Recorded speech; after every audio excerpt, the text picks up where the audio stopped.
AP assembly ఎన్నికలు సమీపిస్తున్నాయి. ఉత్తరాంధ్రలో రాజకీయ సమీకరణాలు మారుతున్నాయి.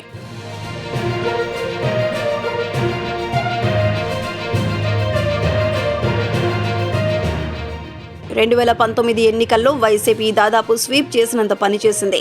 34 అసెంబ్లీ స్థానాలకు గాను 28 చోట్ల గెలుపొందింది. టీడీపీ 6 స్థానాలకు పరిమితమైంది. 2014 ఎన్నికల్లో టీడీపీ ఉత్తరాంధ్రలో 25 చోట్ల గెలుపొందింది. 9 స్థానాలకు వైసీపీ పరిమితమైంది.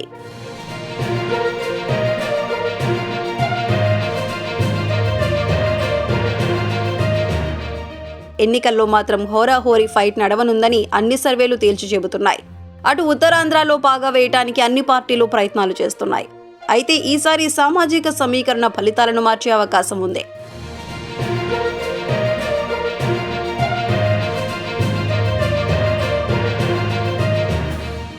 జనసేన వైపు తూర్పు కాపులు మొగ్గు చూపుతూ ఉండటంతో పరిస్థితిలో మార్పు కనిపిస్తోంది.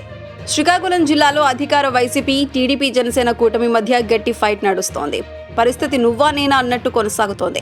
టీడీపీకి ఇచ్చాపురం, టెక్కలి, పాతపట్నం, శ్రీకాకుళం, ఆమదాలవలస, ఎచ్చర్ల, రాజాం, పాలకొండ నియోజకవర్గాలు అనుకూలంగా ఉన్నాయి. నరసన్నపేటలో వైసీపీకి మొగ్గు కనిపిస్తోంది. పలాసలో మాత్రం గట్టి ఫైట్ ఉంది.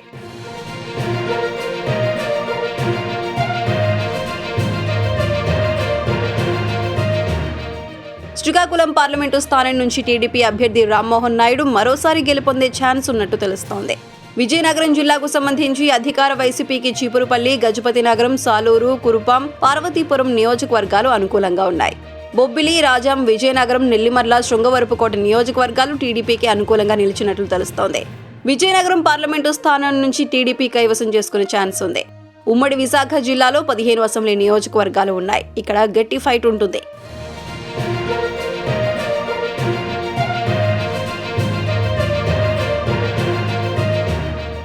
విశాఖ నగరంలో 4 అసెంబ్లీ స్థానాలు ఉన్నాయి. విశాఖ తూర్పు, పశ్చిమ, దక్షిణ నియోజకవర్గాల్లో టీడీపీ, ఉత్తర నియోజకవర్గంలో వైసీపీకి అనుకూలంగా ఉంది. భీమిలి, గాజువాక, అనకాపల్లి, పెందుర్తి, చోడవరం, నర్సీపట్నం నియోజకవర్గాలు టీడీపీ, జనసేన కూటమికి అనుకూలంగా ఉంటాయి. మాడుగుల, అరకు, పాడేరులో వైసీపీకి స్పష్టమైన ఆధిక్యత కనిపిస్తోంది. పాయకరావుపేటలో గట్టి ఫైట్ ఉంటుంది.